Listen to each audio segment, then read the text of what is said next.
You started? Yep. Okay. So, the idea is just, well, not to have a really an idea.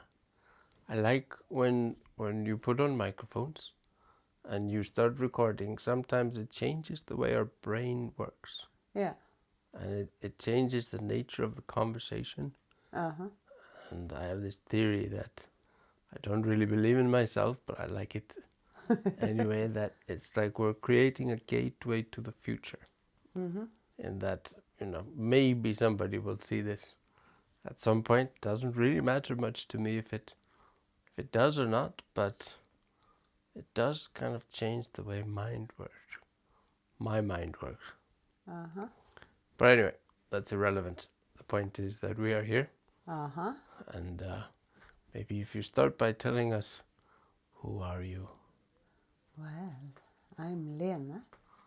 Who's Lene? It's me. Simple, very zen.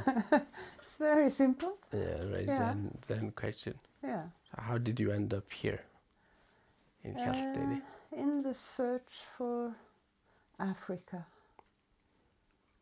You were It's searching. it's my Africa here. When it's sunshine outside, it's like 38 degrees and Yeah. very hot. But no monkeys. No, it was. I have always been by the sea, and I forgot that I missed the sea when I lived in a valley with beautiful mountains. And when I moved out of the valley, I found the sea here. So Hjalteyri was chosen.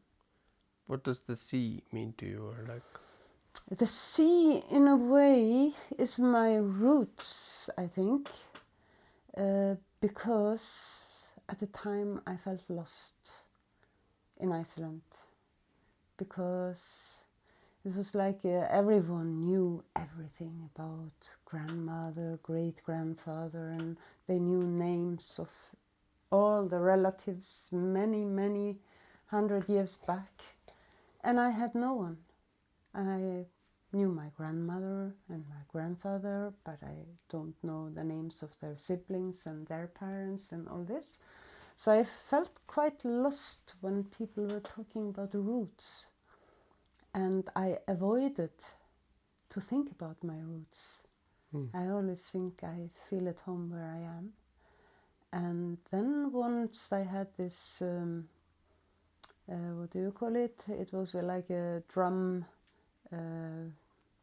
travel with a woman where we were searching our roots. We were going to meet ourselves as a child and talk, have a little conversation with yourself as a child, and as a child you have a conversation with yourself as an adult. It was a beautiful concept, but I got stressed because I didn't know where to go.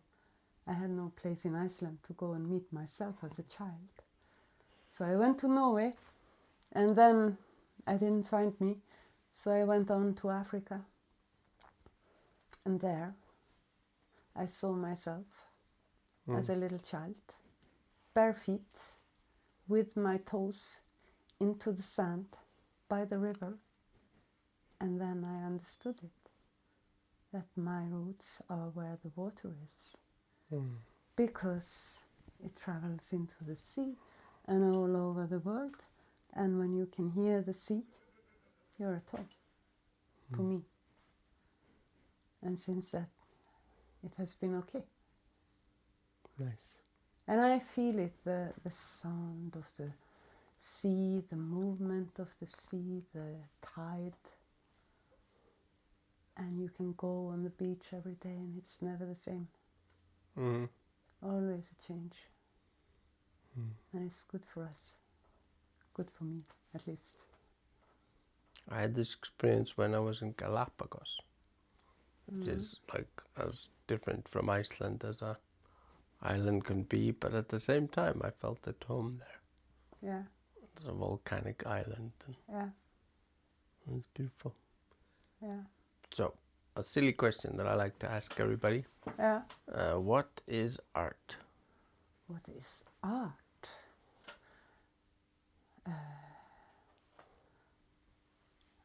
don't really know.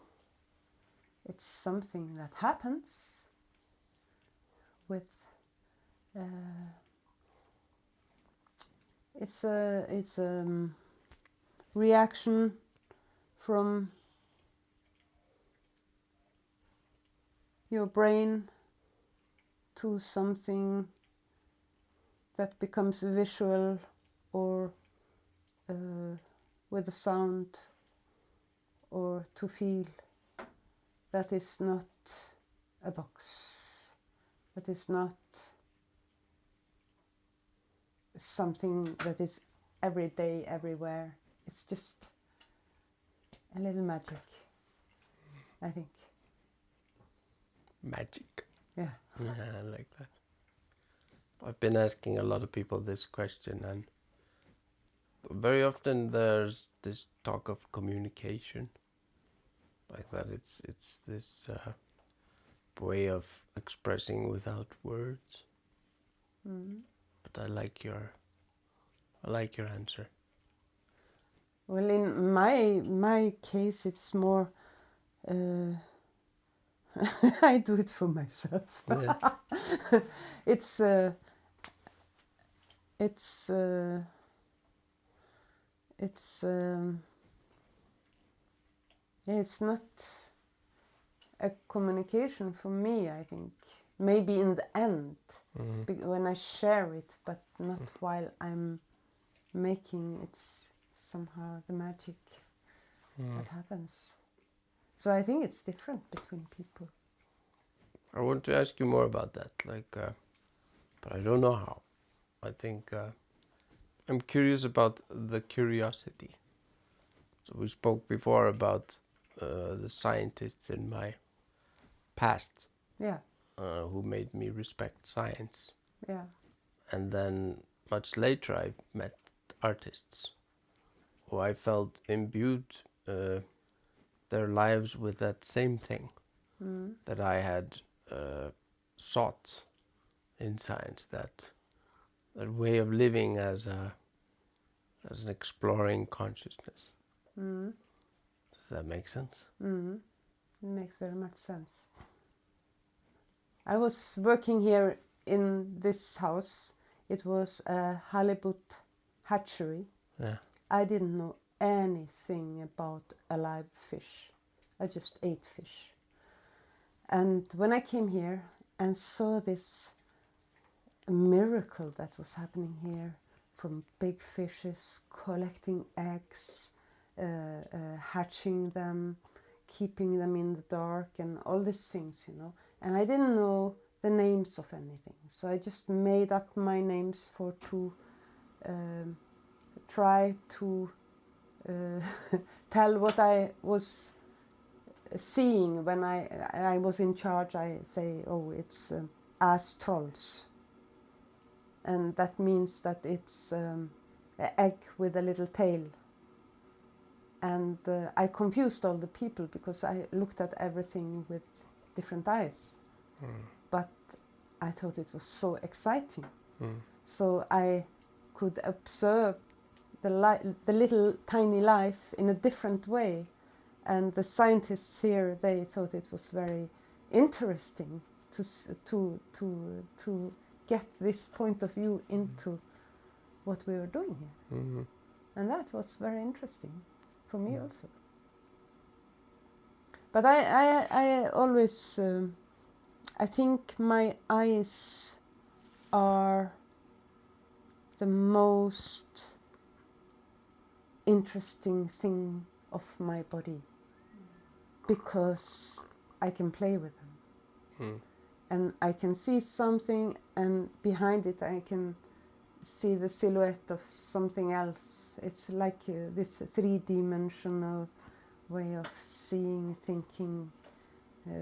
I don't know. I love to play with my eyes. And that's maybe what I'm mostly doing. And if it doesn't work, I have to go from another angel to see if it works better. So it's a lot of experimental until my eyes are harmonizing with my thinking and the puzzle Mm. and the magic. Tell me about the puzzle. The puzzle. It's yeah. You or I make things from materials that I look for how to put them together so it can become what I'm searching.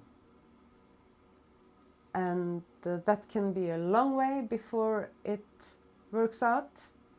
And mostly I just do it once, or I do it once more in a different way, a little bit bigger or smaller, so it's, I don't like too much repeating. Mm-hmm. Some things are repeating because it's like a kind of meditation. So sometimes I make like braiding with hairs. I count them. Once I made a big piece of horse hairs that was including 47,500 horse hairs. And it's this repeating with counting, and then in the end you have an overview really of how much material you have used. Mm-hmm. And then you think, okay, it's from 7 horse tails, and you can imagine all those 7 horses are dancing around in your piece. And it's just stories I make up in my mind while I'm working, but I think it's interesting for me. Like, I think at one time when I was here, you talked about giving life to dead things. Yeah. You didn't say it like that. You said it in a better way. But I'm curious, does that ring a bell? Do you remember? Or like your role in kind of taking things that are considered useless by others and giving them new use, or Yeah, a new life in a way, or a second life. yes. I think, I work a lot with skins. And when you think about, again, I come to the sea because the sea is the biggest skin in the world. If you look at the surface of the sea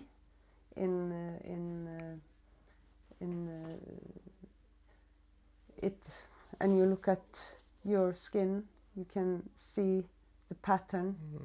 But our skin is not with waves. But at times the whole layer of the seawater is connecting the whole world, and it's a beautiful thing. Interesting.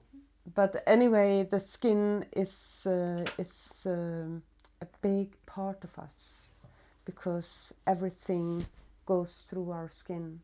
When we eat something, the smell can go through our skin. When we are too hot, the skin release heat.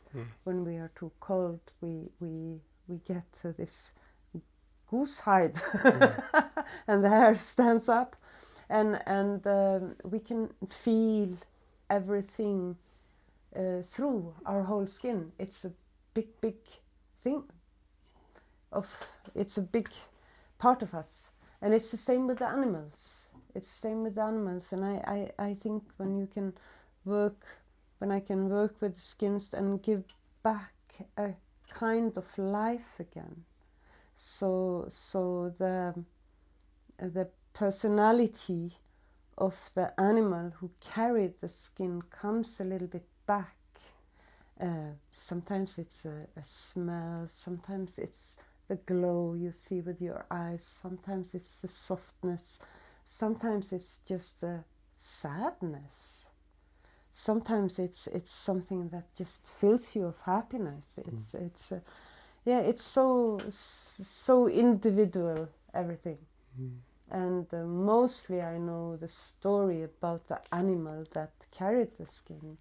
from where it is, which farmer looked after it, where in Iceland it was swimming, or polar bear where it has been before it came to Iceland. And for me it's a big thing. I do this because of love for animals, not because I hate them. I never look at an animal and say, I want your skin. I have done it once. I was driving a car into a valley, and there I saw this beautiful cow. And I said to my passenger, what a beautiful skin.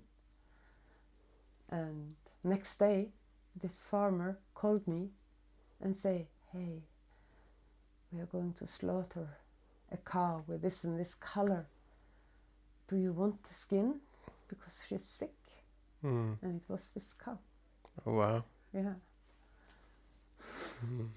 So I never wished for such thing again. No. No, I relate to that. Do you believe in fate? Or like... What is fate? Yeah, I was gonna elaborate what I mean. I suppose I'm asking, do you believe in magic? And forcing you to define the concept at the same time. It's very complicated. Yes. Makes it interesting. Yeah, I think we can all make magic in our way of thinking, and to put a little magic in your life makes things much more interesting. I can remember it was a Finnish girl here, she made a little movie about when I lived up in the school. It was called A Little Bit of Soul, Magic and Power. And that's when we started the tannery up in the school. Everyone thought we were crazy. Yeah, but I think the magic is maybe I confuse it with fantasy, or when things happen that you feel it's magic. Then you fly a little bit. I fly. And when magic happens in your work, it gives you a much better feeling, because it's not your control, it's not my control, it's something else also, and that's what I love about it. Can you describe a moment of magic that you remember, or a moment where you felt that feeling? You ask very personal. It's no more fun if I don't. But you're welcome to deflect if you want. Yeah, I think like a politician.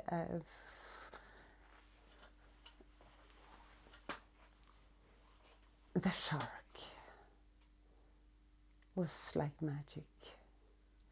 When I got this big summer gift, 4.5 meter long shark, 1 ton, lying outside my door, waiting for me with beautiful eyes. And I thought, what will I do with 2 small hands? And it was like a journey to work with this shark and to look into everything, because it's just once of a lifetime you get something like this. You have to look into everything, even into the eyes. And I opened the eye, and I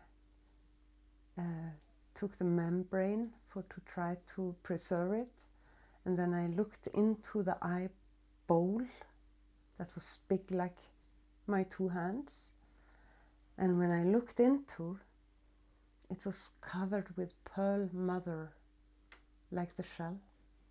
And it was like purple, it was silver, it was blue, and it was a little bit green.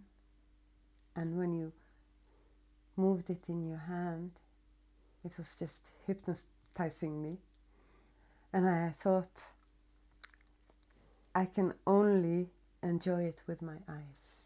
I cannot stop it from drying out or rotting or becoming something else. I didn't want it to become anything else. I just want to stare into it forever. But that was only a moment. Over a day I could see it, and then slowly it transferred into something ugly. I didn't remember your question. Good. Yeah, magic. Sorry. No, what's coming up in my head meeting you and listening to you is, I have this question, what is magic? And I don't care about the word, I don't care about the history. I care about why we as a, thinking society, why we need this description. Wizard, magician, shaman, witch, all these words, they're taking these people who can do something that other people don't understand.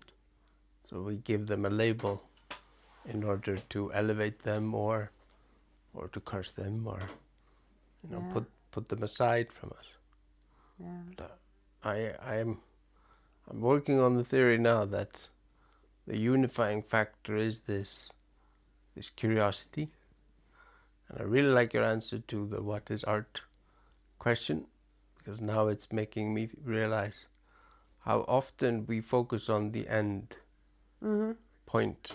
So I have gone through a process, and now it is art because I present it or I show it or I sell it. While the true art is really the process. Yeah, it's the process, the journey. And for me, I like the journey from the very beginning to some kind of end or a finished piece that I take my hands away, and then I can enjoy it and feel the journey from, because it's always a long journey. And I think the journey is the most important, because if it wasn't fun and interesting to make the end thing or the piece, I would rather go to watch football. I never do that. No, it's just like, and what can I do different? How can you do in another dimensional? It's always so many questions. And that's also where the interest of being a little bit a scientist or a vísindamaður, you snap up ideas and turn them a little bit so you can use them into what you are doing. For example, I have something very beautiful here that is totally crazy. It's like horns from the devil. And I want to show them. Yes. It's little horns, and they are black, and they were in the bottom of the sea. And the diver came up from a dead area. They took samples and came up with a lot of smelly things. And in this was some horns of the devil. And I, of course, took these horns of the devil, and I just wanted to enjoy them. So I put them in a glass of seawater, just looking at them, wondering what it was. And then suddenly I saw, it's something in it. So I took one up and saw it was something inside, and it had a hole on the other side, so I could blow, and out comes a worm, a brush worm. Wow. And I don't know who was more surprised, me or the brush worm. And I was looking, wow, so fat. How can he come in there? But of course he couldn't go back. I tried to invite him to go into his house again, but he couldn't go into it. So I had an empty brushworm house. And I was wondering, what is this? So I took a little Magnus glass and I looked into it. And it's made of sand and some slime. And they put the sand together like the most beautiful stonework ever. And they make the house a little bit bigger after he gets bigger and fatter. And then I think in the end of the day, when he's mating and getting babies and eggs, their life is to an end. And then they go out of the house and leave their devil horn left. And these things, they inspire me and they make me, I can spend hours looking at these things just to enjoy them. But somehow they affect things I do. And I think it's so interesting to be a little scientist in whatever you are doing, that you want to find out how to do things different, how to use things, not just being productive. I dream of finding a poetic way of saying that also. Like I meet people and I ask them if they like science, especially kids, and they always say, no, I hate math and blah blah blah. And school has somehow ruined that sense of curiosity, which is natural to children. Yeah. Are you like a big child? I think so. Yeah. Do you have a question, Lorraine? Listening to us?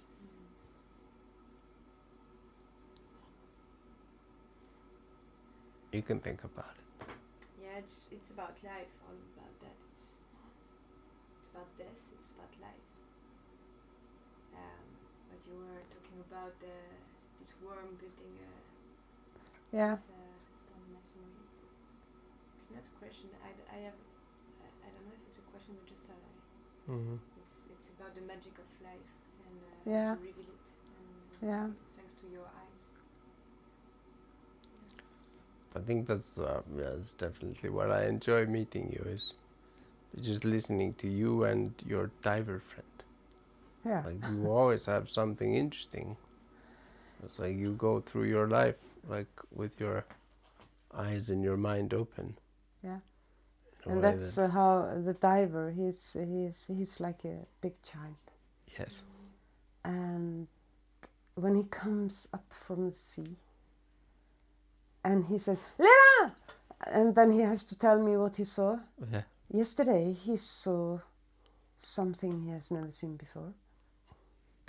And he didn't know if it was an eye of a fish or if it was something else. And it had beautiful blue color. And it was moving. And it was into the cone somehow. And just when he's telling, his face is shining, and it's just... And he's been diving there thousands of times, and it's never boring.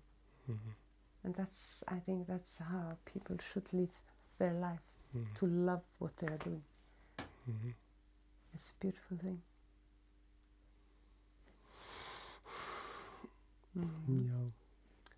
Any final words? Final thoughts? Only this, I think it's so important to do something slow And I have a little cage or a little glass bowl there with this black snail, one black snail, to observe him and to look at him. And when he starts moving, you can sit there for an hour just to see how he's climbing up, how he's going up, looking around, going down. And then you see he's looking like a Múmínálfur, but he's black. And he has a big head and he looks funny. And then the kids have been coming to look at him. And then, of course, they bring him gifts. So one day when I came back from the tannery, he had 40 little snails as friends in there, little stone snails, the one that is crawling on the glass. And the bowl was outside here, and all those 40 snails were crawling up the glass, over the glass, crawling down again on the table, and then they bloop, bloop, bloop, fell down on the asphalt. So we collected them and put them back. And they had a little meeting, and then they went the same way again. And they did this 5 times. Then I started to feel bad, so I thought it cannot be. And they always went on the north side, never on the south side. I don't know if it was something with the light, or maybe they saw the mirror in the glass. But anyway, I collected them and put them back into the sea, except these 3 snails that are still in the cage. And they go on climbing and climbing, but they don't go on the floor anymore. So I could teach them something. But this is to absorb, to observe these snails, how they move, how they get a lift with each other, how they are moving their horns to find the direction, how they are stopping a little bit to think, or maybe just to take a breath, and suddenly you have been sitting for 1 hour just staring at the snails, and it does something good to me. No stress, no words, just snails, and they are so beautiful. Yeah, slow life. Slow life. I like that. I have to ask one question I thought of. What do you think of the hidden people? The Stories of the hidden people. The hidden people. I don't know them very well, but I can sometimes feel them. But I'm a little bit shy. I respect them. It's a part of the nature, I think. It's yeah, it's a big Fair part enough. of the nature. But I cannot, or I don't want them to be explained. I want them to be hidden, and that we can feel them and talk to them.